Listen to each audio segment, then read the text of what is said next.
Because look what Joseph said yesterday. Celiac disease is a public health issue. 1 cookie a month causes disease.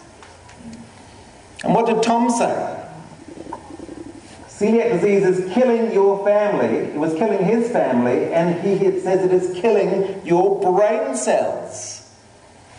Tom, I asked him yesterday, I said, Tom, would you be the first person to sign up on the Gluten-Free Planet? He said, I'm there. So I have 1 person so far, and we're going to take the world 1 person. So Tom, you're number 2. And Stephen, he thinks it's a good idea. He's a bit more reserved from me, but in his new book, he talks about this. Wheat is a new food in our diet. They're healthier without wheat. So he's going to be in my number 3 sign up, I think. And Daniel just spoke, the last person at the conference. Thriving Gluten-Free is the name of his new book, or the subtitle, and he knows that we will thrive better gluten-free. I'm going to get Daniel on board. And then all of you wonderful speakers, not everybody's there, but they're all advocating gluten-free. Everyone in this room is. So I think we've got 150, 200, 300 people already potential sign up on Gluten-Free Planet, and we started with 0 only 3 minutes ago. So we're moving.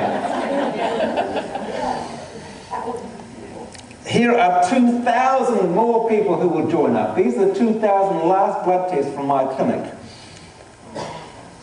They're gliadin antibodies. These are the children, and I blood test all the parents too.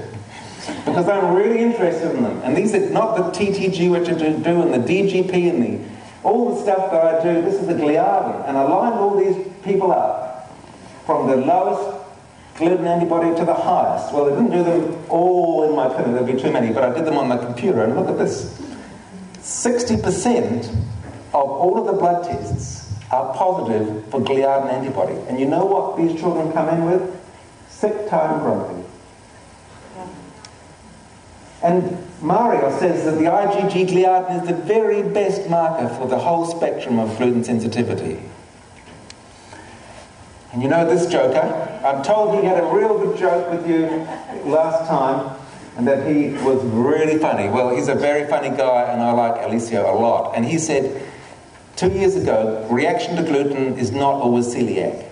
And he goes on to say, it is a new condition. Well, I've told him about Elizabeth. I said, well, it's a pretty old condition, really, Alicio, but you've just caught up. And he said, yep, and he's now studying gluten sensitivity, and so is Peter Green. Everybody's getting onto the gluten sensitivity bandwagon.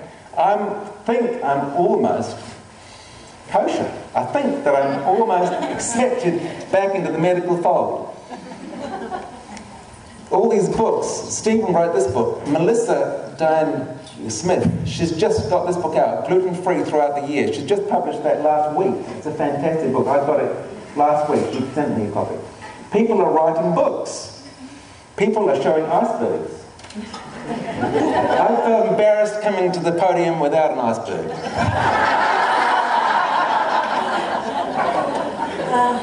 So there it is. But it makes some GI's skin crawl, because I've got my top celiac disease, 1 in 100, but my gluten sensitivity, 1 in 10. 1 in 10 people, I think, have got gluten sensitivity. For every 1 celiac in my clinic I diagnose, so there are another 10 children who get sick with gluten, who get better when I put them gluten-free. And the tragedy is that they have non-gluten symptoms. There is not a gluten symptom, remember? There is no symptom that you can say, that's gluten. They come with these sick, tired, grumpy symptoms. They're common causes, and nobody is looking for these kids. You can't tell without a test. So I've decided to go digital, and I'm going cyberspace. I'm going to have the biggest cyber footprint in the GI gluten world. And you can all join me on Facebook. I've already, Al's my friend there, and Debbie and Anne. I've got Facebook friends already. And it's so exciting meeting your Facebook friends in the flesh. Fantastic. I've been on it for 6 weeks, and I've got 100 fans. So where's David? He's got minus 70. Where's David? Eat your heart out. You join me, I'll join you, Dave. I'll think about it. Yeah. I've got the option to delete.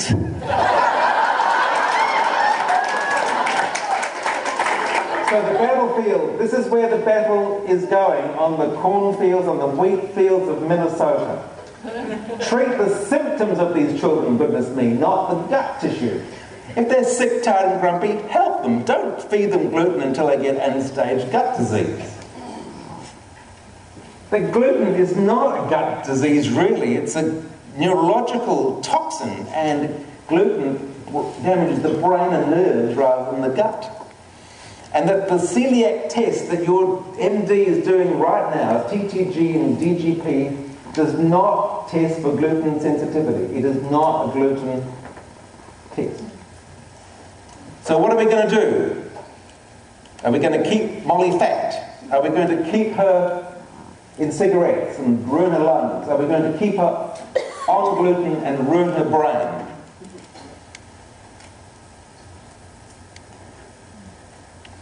She'll be bringing me that son in another 10 years.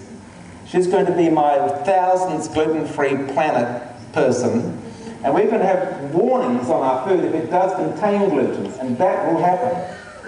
Remember when people were smoking in the cinemas, and remember when people were smoking on the trains and buses, and the smokers didn't have any place to go, and we went home stinking.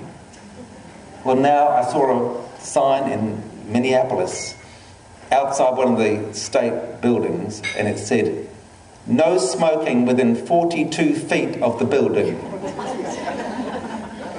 I've no idea why that measurement. But if he's that obsessive about the measurement, I'm not going to mess with the person who wrote the sign. So, in New Zealand, we're talking already about a smoke-free New Zealand. Smoke-free New Zealand. No tobacco on sale. Fantastic. And already in New Zealand, they're talking about putting extra tax on fatty foods.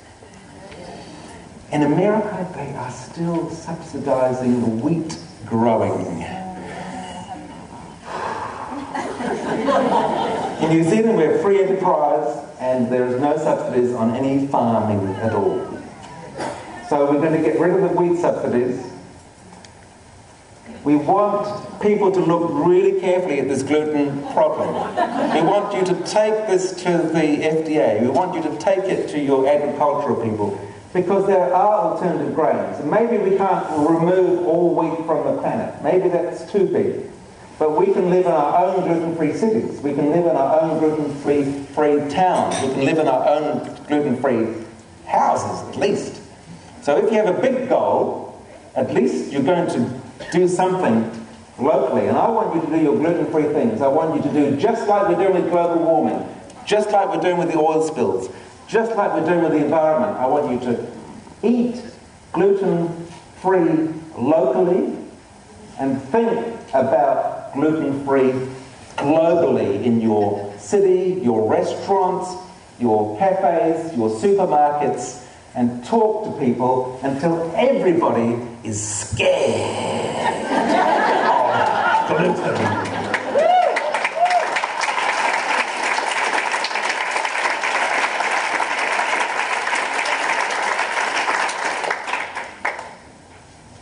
I bought 20 copies of my book, First In, First Served, and help me make this world